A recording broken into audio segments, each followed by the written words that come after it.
The morning they tried to take everything from me, I wore my gardening dress. Not on purpose.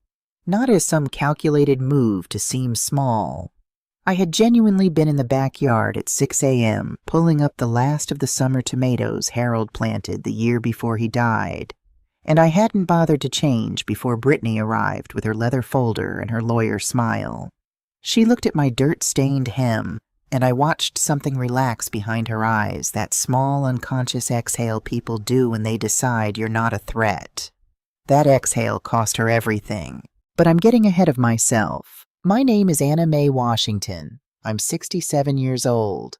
I live in a yellow house on Briarwood Lane in Decatur, Georgia, where the oak trees are older than the neighborhood, and the neighbors still wave from their porches. I drive a 2009 Honda Accord that needs new wiper blades. I shop at the Kroger on Memorial Drive every Thursday, and I am on a first-name basis with a cashier named Dottie, who always saves me a coupon for Folgers. I keep a garden that Harold started, and I have maintained for 11 years, even the years when my knees complained about it. I go to First Baptist on Sundays, and I sit in the fourth pew from the front because that is where Harold and I sat for 32 years, and I am not ready to sit anywhere else. This is what my family saw when they looked at me. This is what they decided was the whole picture. On the morning of October 14th, 2024, I sat in courtroom 7B of the Fulton County Superior Court and watched my daughter-in-law Brittany arrange her papers with the careful confidence of a woman who believed she had already won. She wore a cream blazer.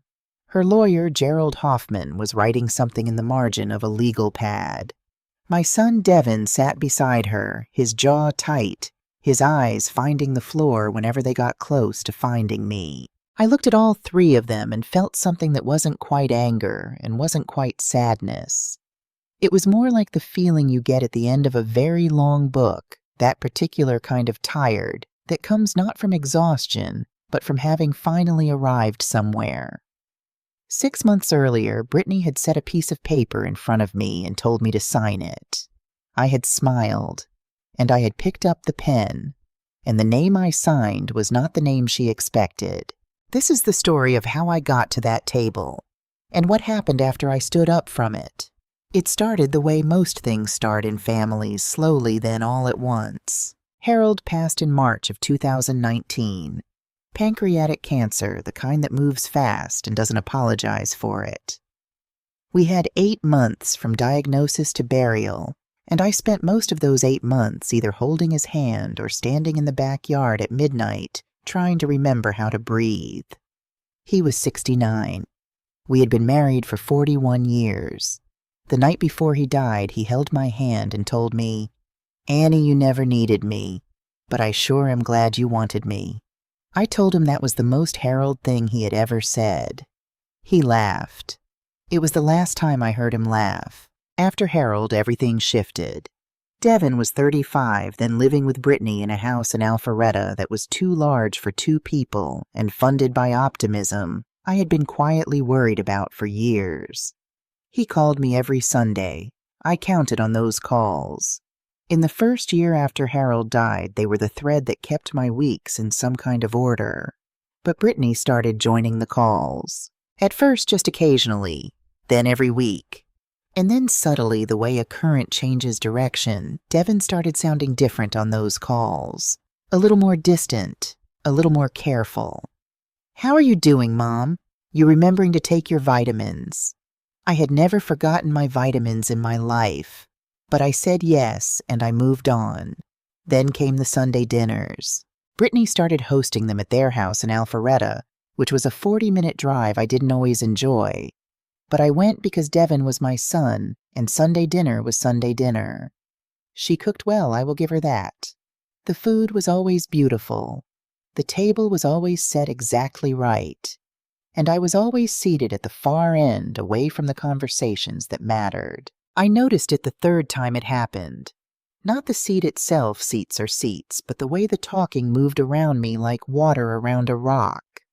Devin and Brittany would discuss their finances, their plans, Harold's investments, what to do about the property on Cascade Road, and they would do it across me, between me, around me, as though I was a piece of furniture that had been included out of obligation. "The Cascade property is sitting empty," Brittany said one Sunday, passing the sweet potatoes to Devon without looking up. "We should really think about what to do with it." "That property belongs to my mother," Devon said. "Of course." She smiled at me then, that warm, practiced smile. "We just want to make sure it's being managed properly. You shouldn't have to deal with all that paperwork, Anna. You've got enough on your plate." I was eating collard greens. I did not look up. "I manage fine," I said. "Of course you do." She said it the way you agree with a child. What Brittany did not know, what no one at that table knew, was that I had been managing things far more complicated than a single rental property for the better part of 4 decades. But I had learned a long time ago that what people don't know about you is often more useful than what they do. So I ate my greens. I smiled at appropriate intervals, and I filed everything away. The first time I understood how far Brittany intended to go was a Tuesday in February. She called me that morning to say she had made me a doctor's appointment. "Just a routine checkup, Anna. I know you've been a little forgetful lately, and I want to make sure everything's okay." I had not been a little forgetful. I had not been forgetful at all. But I said, "That's very thoughtful of you, Brittany," and I let her drive me there.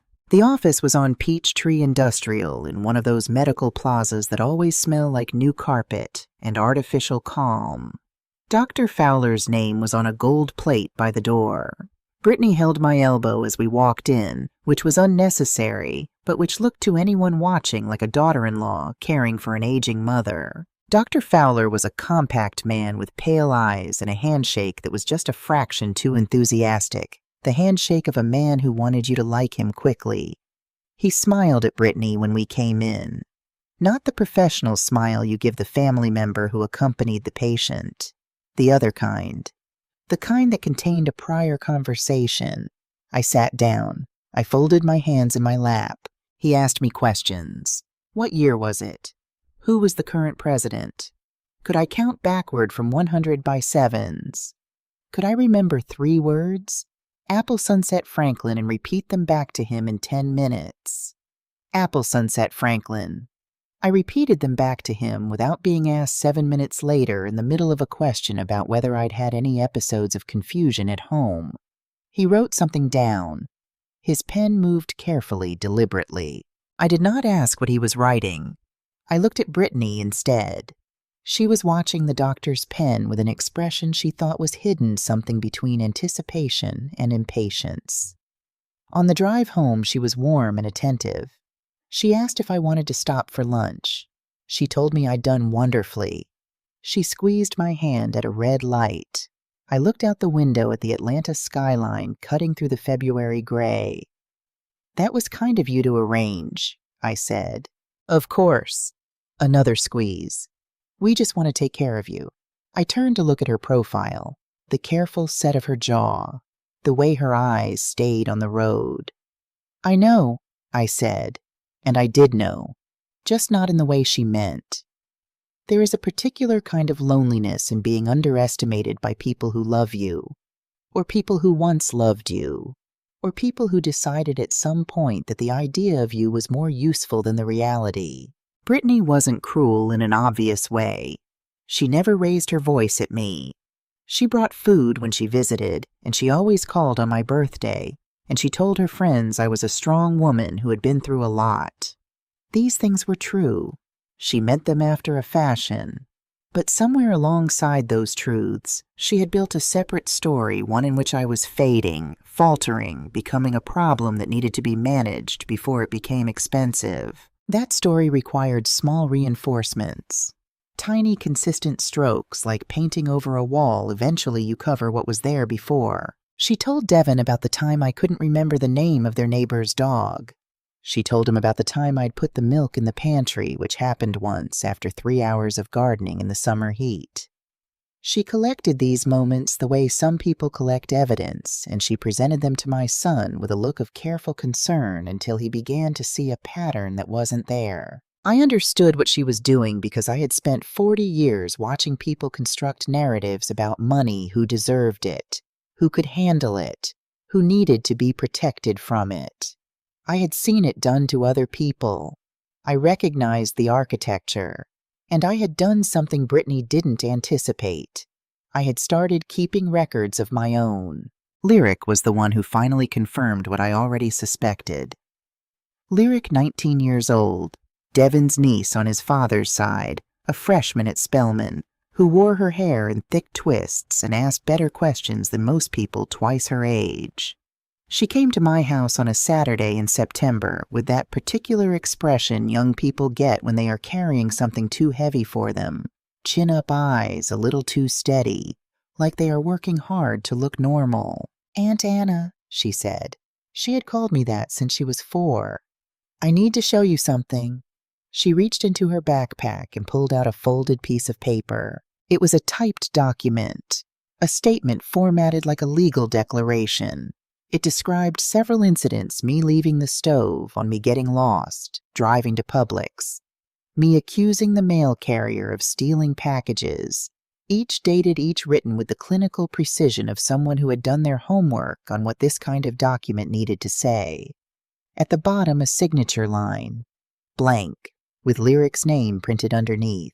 "She asked me to sign it," Lyric said. "Mo Brittany. She said it was just to help protect you, that it would make sure you got the right kind of care." I read the document once, folded it, set it on the kitchen table between us. "Did you sign it?" "No." She shook her head. "I told her I needed to think about it, but I brought it to you instead." She hesitated.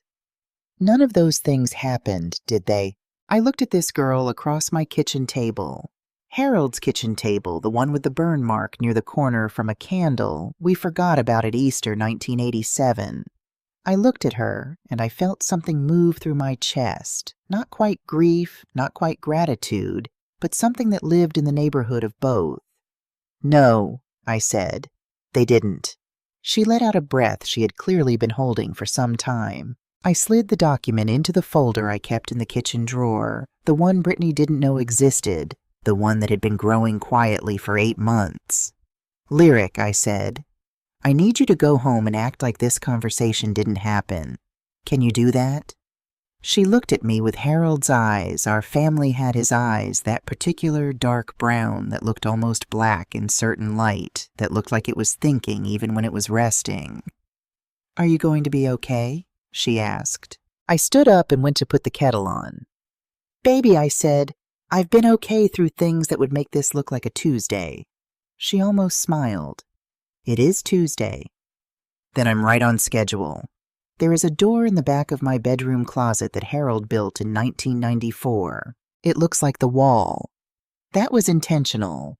He paneled it the same cedar as everything else, put a small latch behind a hanging row of winter coats, and the only way you'd find it was if someone told you where to look, or if you were the kind of person who noticed that the closet was 8 inches shallower than the room next to it. Brittany had been in my bedroom dozens of times. She had commented on my quilt. She had borrowed a safety pin once from my sewing box.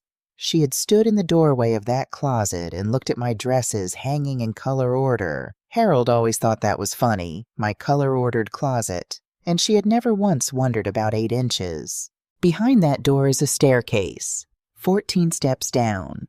At the bottom, a room about the size of a generous home office, which is exactly what it is or was for 40 years before I moved the formal operations upstairs to Midtown and kept this one for thinking. The room has a desk, a filing cabinet steel fireproof, the kind you have to mean it to buy, a telephone with a direct line that has never been listed anywhere, a photograph on the wall of Harold and me standing outside a building on Peachtree Center Avenue in the fall of 1989, both of us squinting into the sun, Harold in a suit he was still paying off me in a green dress. I still have somewhere both of us grinning like people who had just done something they weren't entirely sure was going to work. It worked. Washington Capital Group incorporated in January of 1987.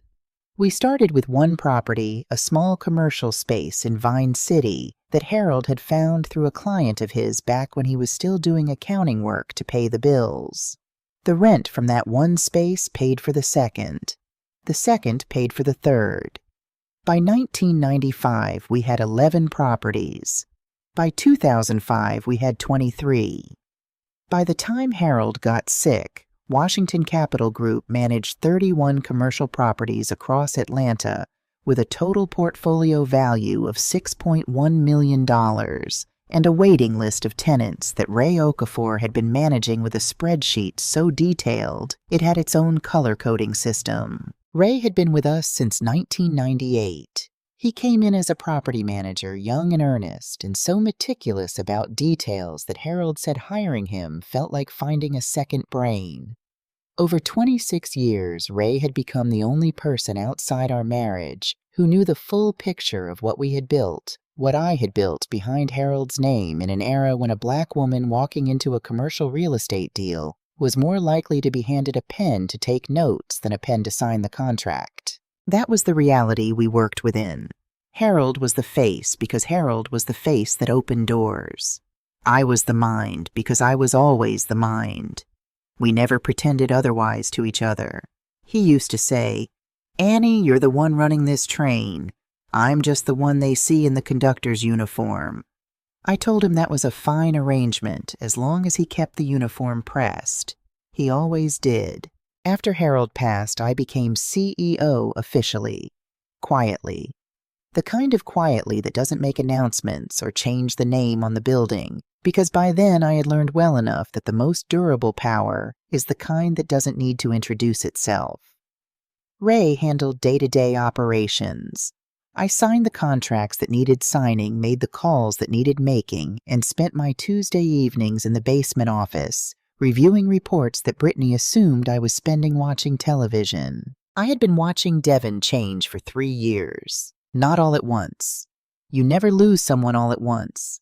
It happens in small surrenders, small adjustments, each one so reasonable that by the time you notice the distance, you can no longer see where it started. Brittany was smart. She was patient. She understood that the fastest way to move a man is not to push him, but to slowly, consistently redirect the ground beneath his feet until he ends up somewhere he never intended and believes it was his own idea. By the fall of 2024, my son believed his mother was fading. He believed it because he had been told it in pieces over years by the person he trusted most. He believed it the way you believe things that arrive wrapped in concern, carefully, reluctantly, but completely. That was the part that required the most from me. Not the legal strategy, not the documentation. Knowing that my son looked at me and saw someone diminished, and understanding that this was not his failure, but what had been done to him that required something I am still not entirely finished processing. But I had a job to do. And Harold didn't raise me to sit down while the job was in front of me. The night after Lyric came to my house with the unsigned document, I went downstairs. I called Ray at 11:15. He picked up on the second ring. Ray always picks up on the second ring, which I have told him for 20 years, is one of his best qualities. "Ray," I said, "they filed." A pause. "How much do they know?" "Nothing about the company. Brittany told Hoffman I never worked, that I was a housewife." Another pause. This one had a different texture. "She said that. She said that. Lord." He exhaled slowly. "Okay. What do you need?" "I need Diane and James in a room by Thursday. I need the full portfolio documentation, current valuations, all 40 contracts from the last 5 years. I need the original medical records from Dr. Abrams, my real doctor going back 10 years. And I need you to pull everything we have on Gerald Hoffman.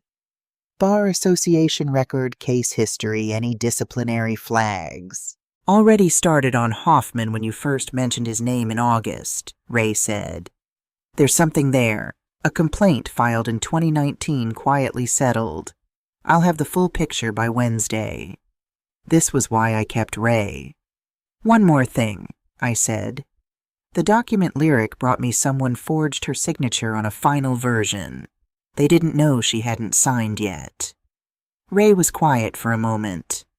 They forged a 19-year-old signature on a legal declaration. Yes. In a conservatorship proceeding. Yes. Anna.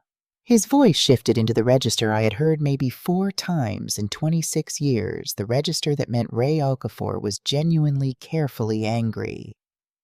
We're going to dismantle them. I know, I said, but we're going to do it right. Clean and complete. Nothing that can be appealed. Nothing that leaves a door open. I want it done once. Understood. What about Devin? I looked at the photograph on the wall. Harold and me, 1989. Both of us squinting into the sun. Devin is a separate conversation, I said. For after. Okay. A breath. How are you doing? I thought about the question seriously the way Ray always deserved. I'm doing what needs to be done, I said. Ask me again in a month.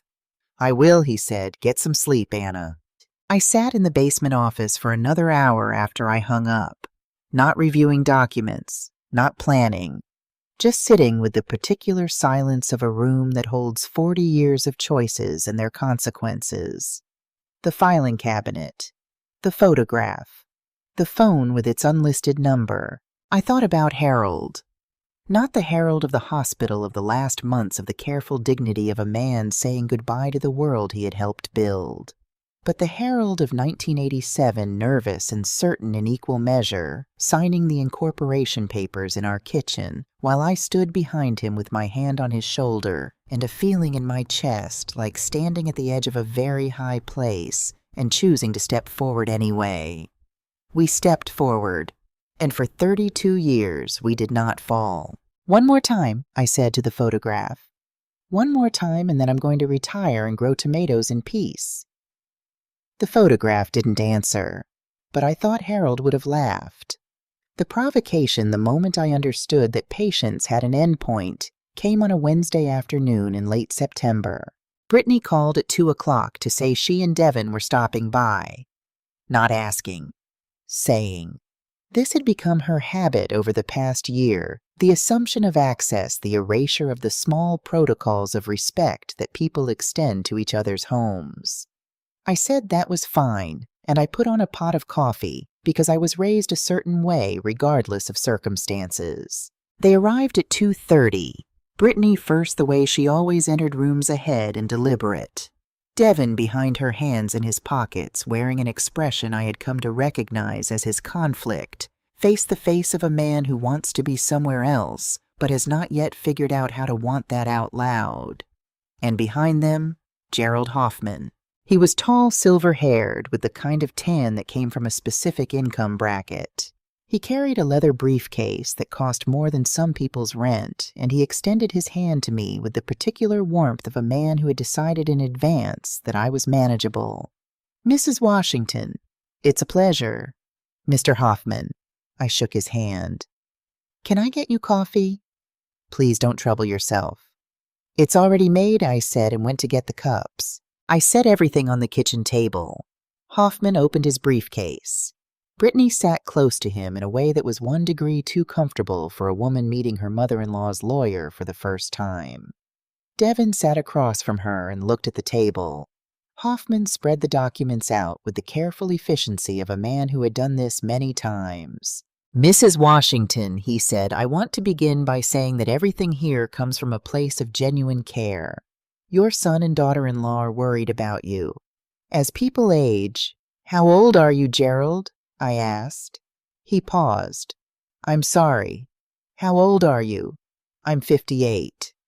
I wrapped my hands around my coffee cup. Go on. He recalibrated smoothly. I gave him that. As our circumstances change, it can be beneficial to have structured support in place. What we're proposing is a conservatorship arrangement, which would transfer management of your financial assets to Devin with appropriate provisions for your care and living expenses. I looked at the documents. I did not touch them. What kind of provisions? I asked. A monthly allowance of $3,500 full coverage of household expenses, medical care. $3,500 a month, I said. It's quite comfortable. Harold and I paid off this house in 2003, I said pleasantly. The property on Cascade Road generates $4,000 a month in rental income alone. $3,500 is not quite comfortable, Gerald. $3,500 is a number someone arrived at after deciding I wouldn't know the difference. Brittany's smile didn't waver, but something behind it did. Anna, she said, leaning forward with her hands folded, performing warmth. We want to make sure you're protected. Dr. Fowler's report. Dr. Fowler is not my doctor, I said. My doctor is Dr. Claudette Abrams, who I have seen twice a year for 19 years, and who has never in any of those years noted any concerns about my cognitive function. You're welcome to call her office. I have the number memorized. Devin looked up then.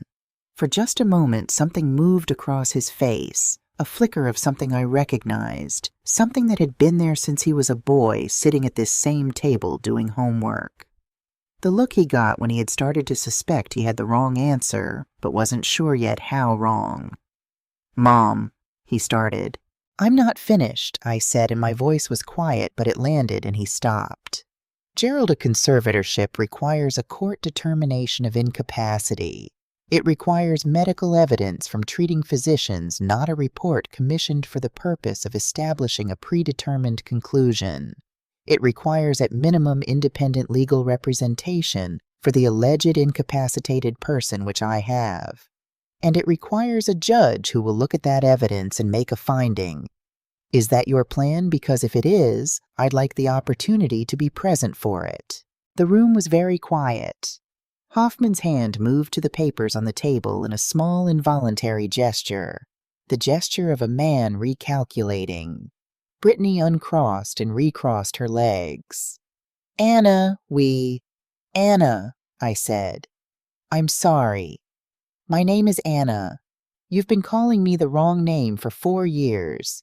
My name is Anna. That landed differently than anything else I had said. I watched it cross her face like weather.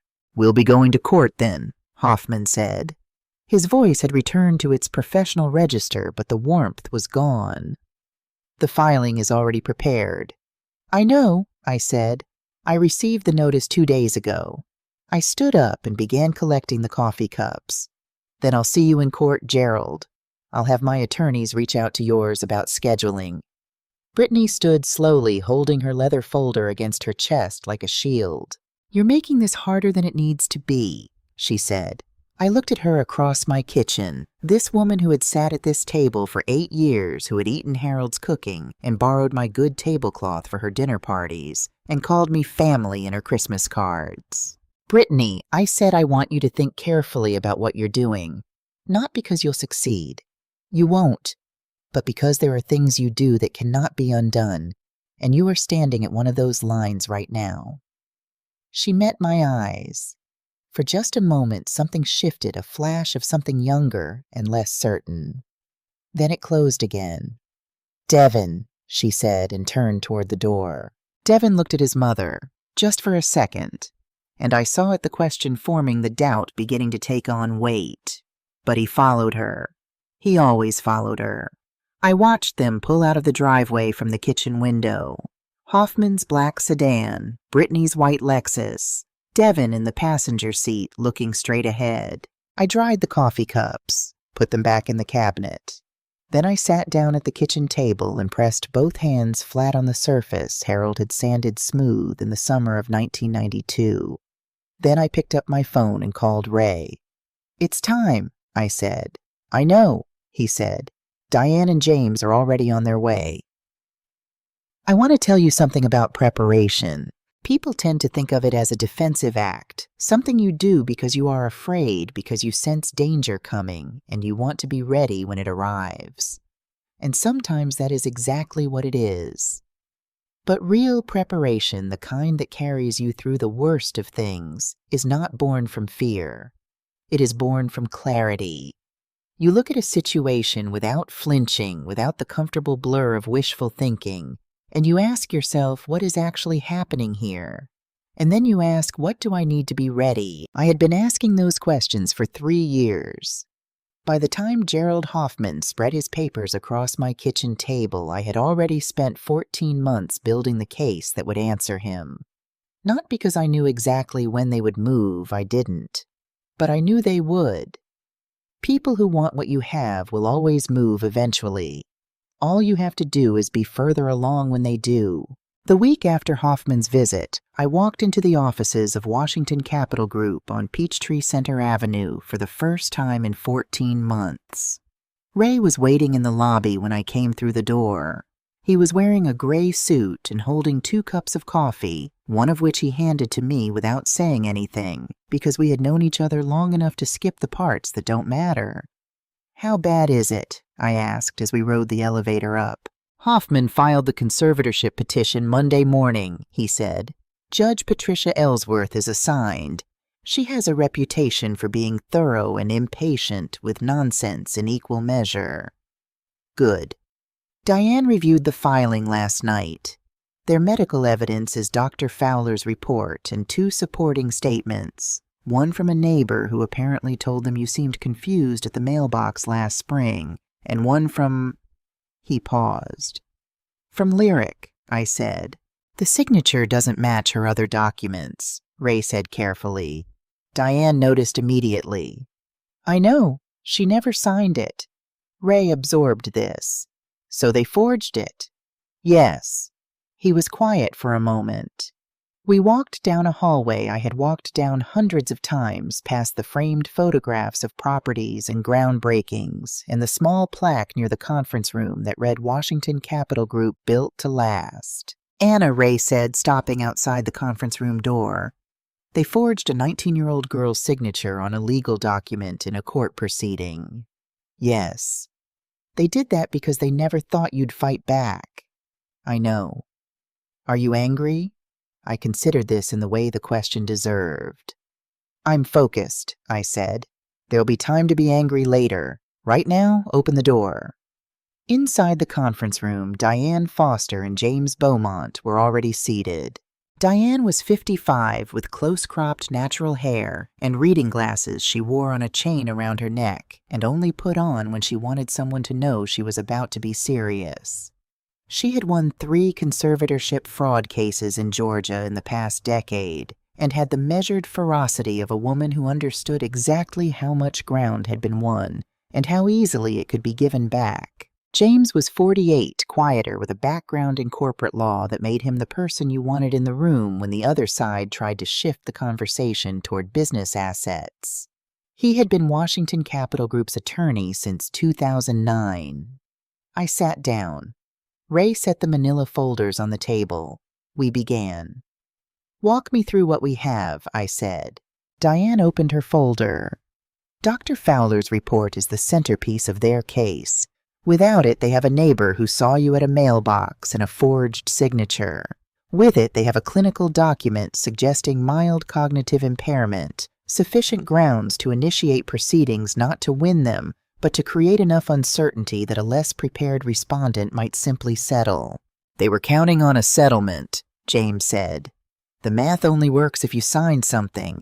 If this goes to full litigation, they're exposed." "Then we take it to full litigation," I said. "That's my recommendation," Diane said. "Our counter-evidence is substantial. First, Dr. Abrams. 19 years of records, no cognitive flags, her most recent assessment showing full orientation and intact executive function.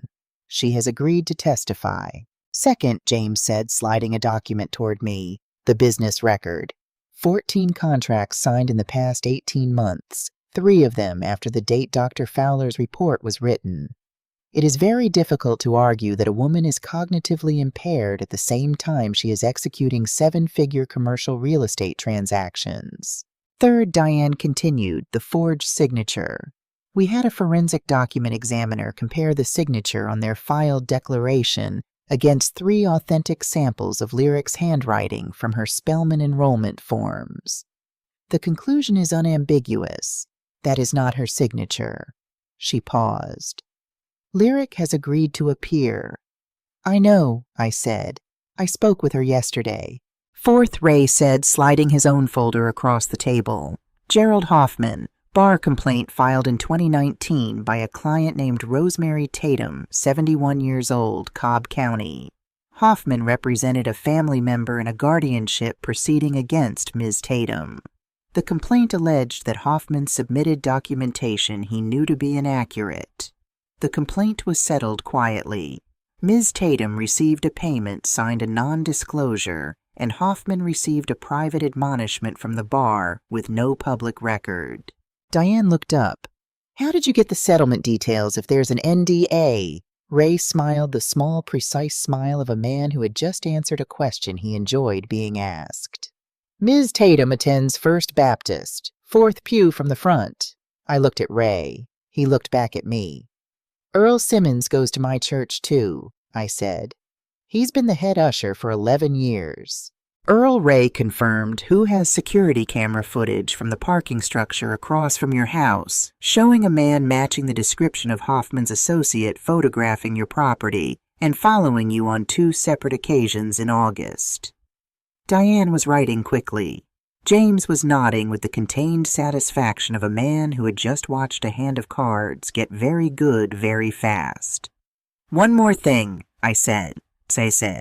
I reached into my own bag and set a small digital recorder on the table.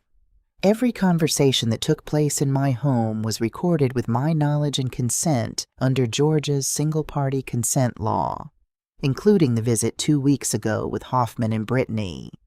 I looked at Diane. You'll want to listen to the part where Hoffman tells me that $3,500 a month is quite comfortable for a woman whose rental income alone exceeds that figure. Diane looked at me over the top of her glasses. Put them on deliberately. Anna, she said, I have been doing this for 28 years. I want you to know that I genuinely enjoy my work, but I particularly enjoy it when I walk into a room and discover that my client has been 3 steps ahead of the other side for longer than the other side has been playing the game. I've had practice, I said. Here is what Brittany was doing while I was in that conference room. She was having lunch at Canoe with a woman from a boutique PR firm in Buckhead. Brittany had hired her 6 weeks earlier. I know this because Ray found the invoice in Gerald Hoffman's billing records, which became part of the discovery process to begin laying the groundwork for what Brittany had privately described in an email as the narrative management piece. The narrative management piece involved a human interest angle. A devoted daughter-in-law stepping in to care for an aging mother-in-law who could no longer manage on her own. A son honoring his father's wishes by taking responsibility for the family estate. Brittany had sent 3 photographs, one of herself and Devon with me at Easter, one of the Decatur house, and one of me in the garden that she had taken from the sidewalk without my knowledge, which made me look. I am told like a woman who was a little lost in her own yard. I was deadheading roses. But from a certain angle and distance through a certain lens with a certain caption underneath, you can make almost anything look like almost anything. What Brittany did not know was that James Beaumont had already sent a letter to the Georgia Secretary of State's office requesting confirmation of the current registered agent and CEO of Washington Capital Group, and that letter had been answered. And that answer was now in a folder in Diane Foster's briefcase, ready to be introduced at the appropriate moment. The appropriate moment was coming. Here is what Devon was doing. He was in his car in the parking lot of a Chick-fil-A on Roswell Road, eating a sandwich he didn't taste, staring at a phone call he had been meaning to make for 3 days and kept not making. The contact in his phone said Mom. He had talked to me every Sunday for 38 years. Even the worst years, the years when Brittany would remind him gently in the particular gentle way she had, that I was becoming harder to talk to, that I repeated myself, that I seemed not to follow conversations the way I used to. Even then he called. He thought about the milk in the pantry, the neighbor's dog, the forgotten dinner. He thought about sitting at my kitchen table as a child doing homework, and how I could look at a page of his math problems and find the wrong answer by feel before I had read the whole page. How Harold used to say, shaking his head with a kind of delighted wonder, "Your mother runs laps around every room she walks into, son. Don't you ever forget that." He sat in the parking lot for 40 minutes. Then he put his phone away without making the call and drove home. I understand why. The understanding you need for a call like that, the kind that unravels the story you've been living inside, takes its own time to arrive. I had learned that patience was not the same as passivity. You could be entirely still and entirely in motion at the same time. I know because I had been doing it for 3 years. The last thing I did the night before the hearing was go into the basement. Not to work, not to review documents or make calls. I had done all of that. Diane and James had everything they needed. Ray had confirmed that Earl Simmons would be in the courtroom. Lyric had confirmed the same. I went down simply to sit. The room was quiet in the particular way of rooms that have held decades of serious things. I sat at Harold's desk and looked at the photograph. Us in 1989. The sun in our eyes. The building behind us that would become over 35 years the first stone in something neither of us had fully imagined yet. I thought about what Harold would say if he were here. He would probably ask me whether I had eaten dinner, because that was the kind of man he was. The man who remembered in the middle of the large things to ask about the small ones.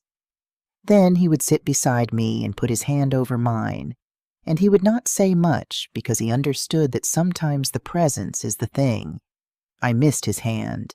I sat there for a while with that missing, not fighting it, not putting it aside for later, just letting it be what it was. Then I turned off the desk lamp, climbed the 14 stairs, and went to bed. In the morning I would wear a black suit. Not the gardening dress. Courtroom 7B of the Fulton County Superior Court smells like paper and old wood, and the particular kind of institutional air conditioning that runs too cold regardless of the season. I was wearing the black suit. Pearl earrings, the ones Harold gave me for our 20th anniversary. Low heels. My hair down, which I almost never wore down in professional settings, but Diane had suggested it, and I had understood her reasoning. Let them see all of me.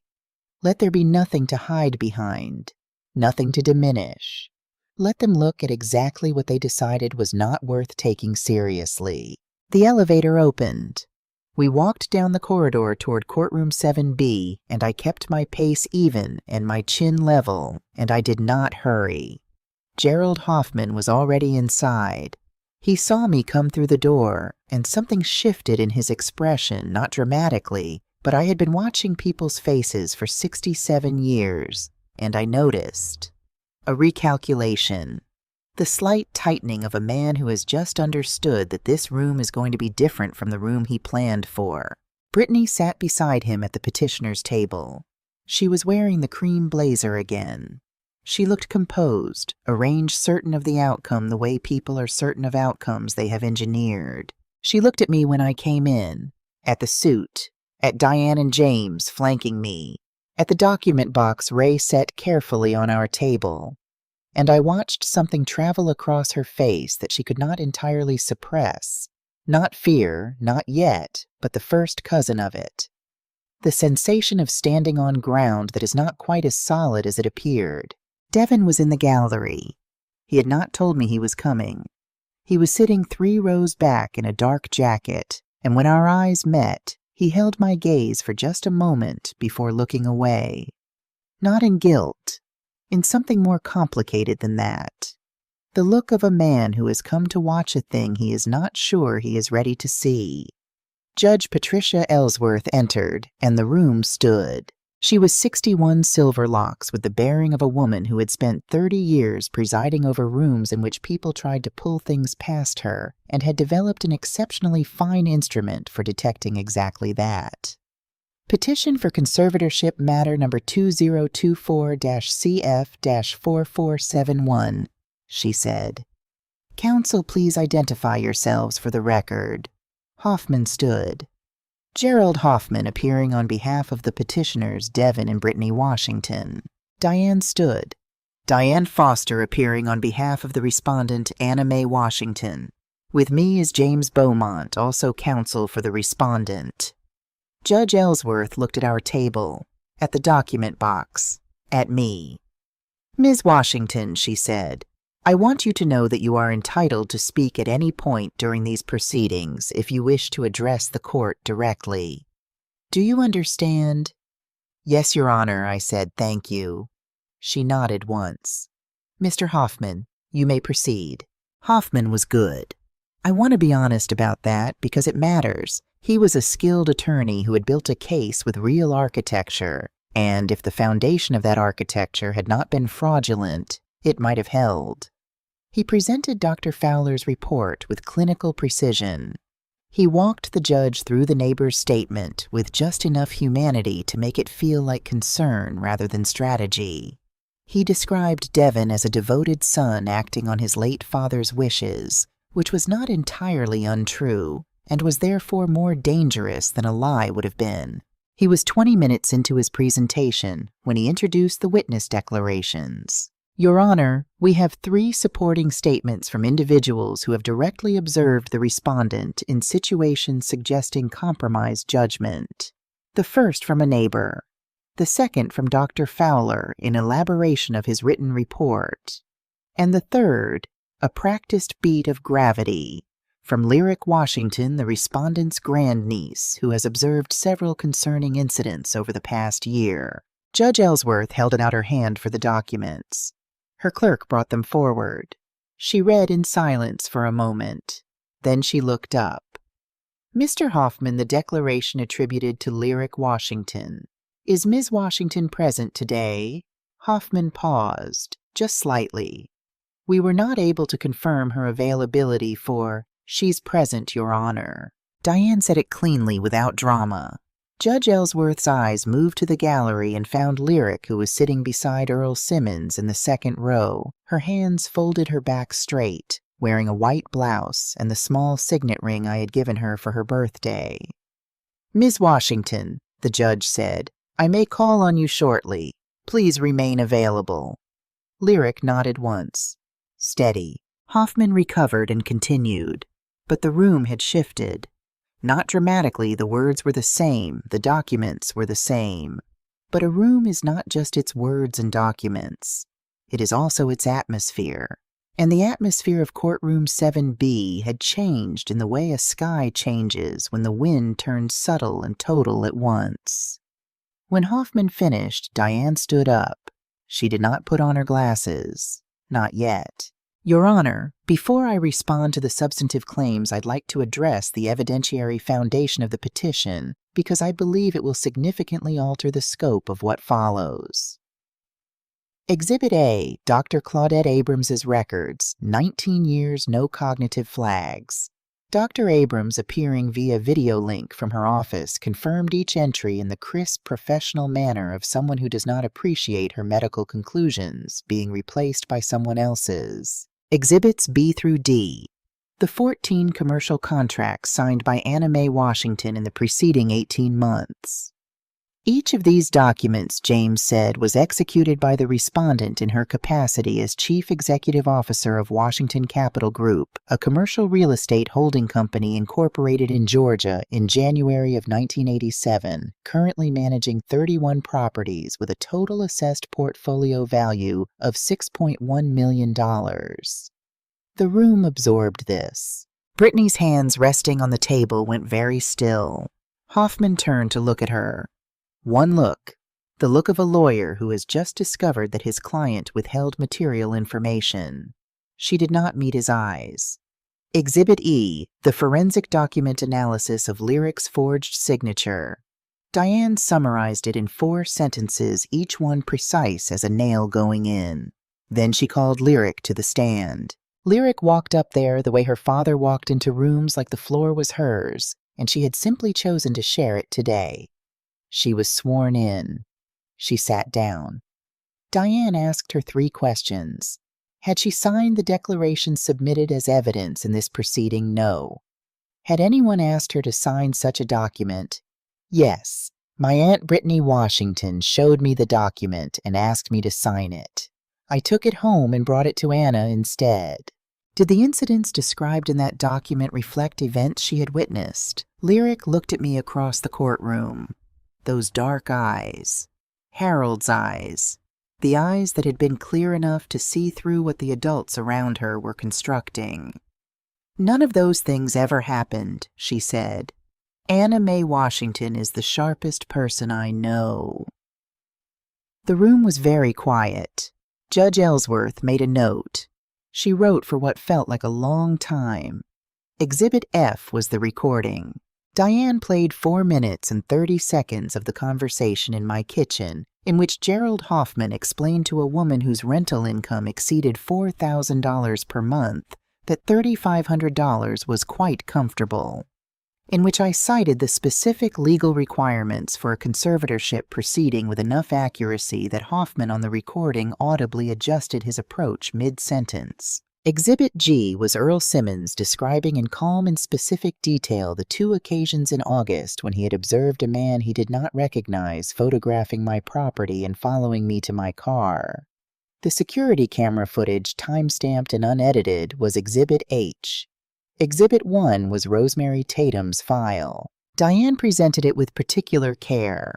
Rosemary had consulted a separate attorney who had determined that the original NDA did not preclude testimony in a criminal referral context, which meant that Rosemary Tatum, 73 years old, who attended First Baptist and sat 2 pews behind me every Sunday, was available to describe in full detail what Gerald Hoffman had done to her in 2019. She was not in the courtroom that day, but her file was, and Diane read from the bar complaint with the steady, unhurried voice of someone who wants every word to land.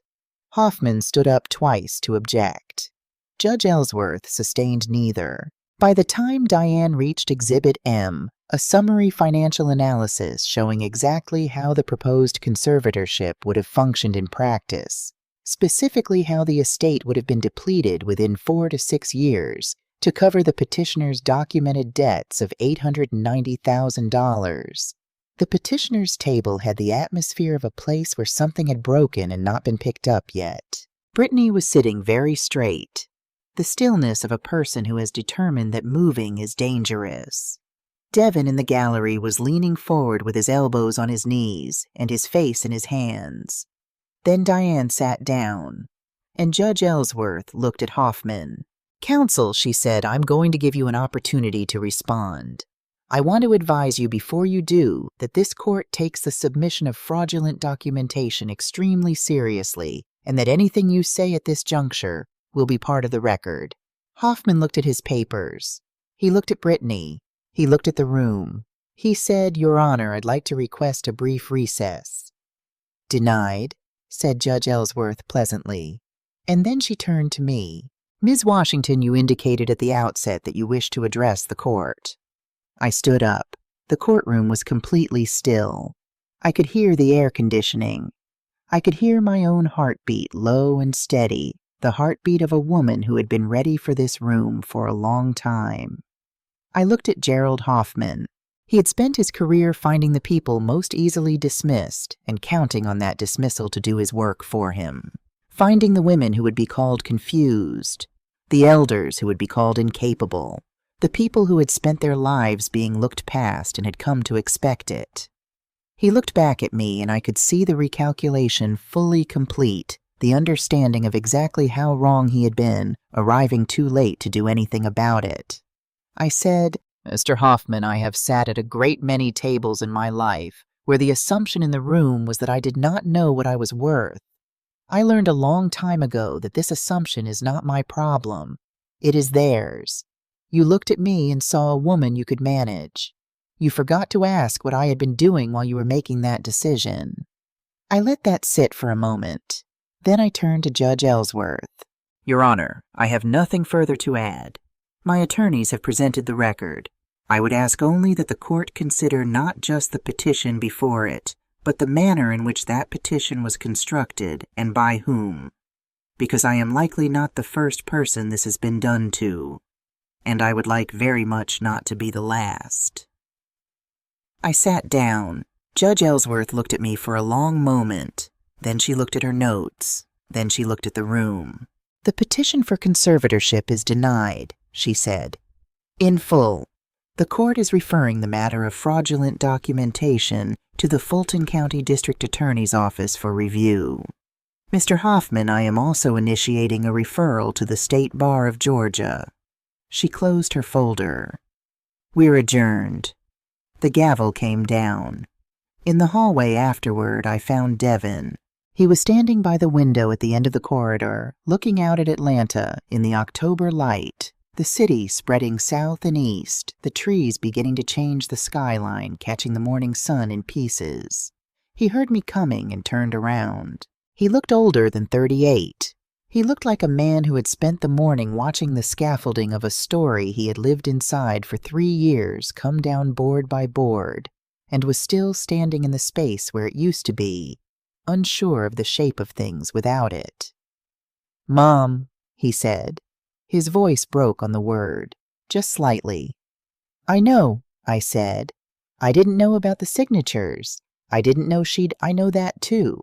I should have..." He stopped, started again. "You were never confused, were you?"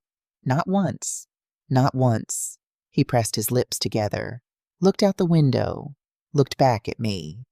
"I believed her," he said. "I believed what she told me about you because she told it to me the way you tell someone something that hurts you to say. I thought she was trying to protect you." "She was trying to protect your finances," I said without cruelty. "Those are not the same thing. And you wanted to believe there was a version of this where you didn't have to ask me for help. That I understand. Your father was the same way." Something moved across his face at Harold's name. "What happens now?" he asked. "Brittany will face charges," I said. "Hoffman will lose his license. What happens between you and Brittany, that's yours to decide, and I won't tell you what to decide. But Devin..." I waited until he was looking at me directly. "You come to me when you are struggling. That is not weakness. That is what a family is for. Your father and I built what we built so that you would never have to do this alone. You just have to ask." He nodded. His jaw was tight with the effort of not falling apart in a courthouse hallway, which was, I recognized, extremely his father's son. "Can I come for dinner Sunday?" he asked. "You come every Sunday," I said. "That hasn't changed." He hugged me, then the tight, ungraceful hug of a tall man who has forgotten how to be a boy and is briefly remembering. I held on. Outside the window, Atlanta moved and glittered and went about its business indifferent and beautiful. 6 months later, I hired Lyric. Not as a favor, not as charity. She applied, formally submitted a proper resume, came in for 2 interviews.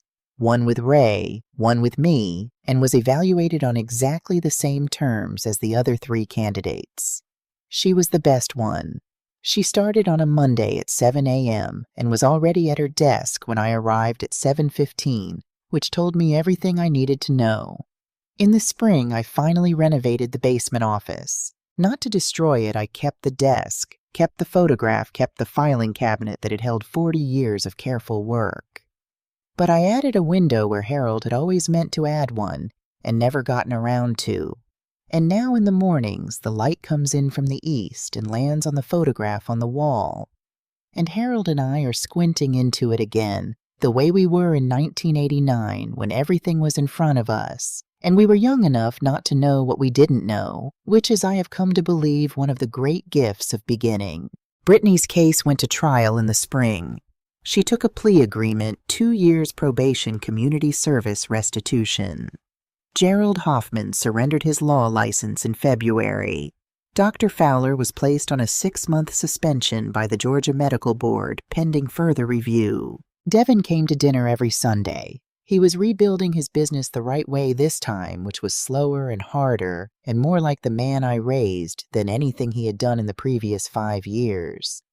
He talked to me about money, actually talked with numbers and fears and the specific texture of the problems he was working through. And I listened, and sometimes I helped, and sometimes I just listened, and that was enough.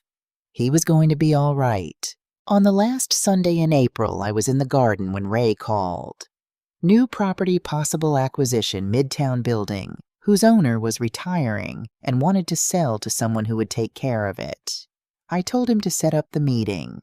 Then I put my phone in my pocket and went back to the tomatoes. Harold's tomatoes, which had come up again this spring without being asked, stubborn and vivid and exactly where they were supposed to be.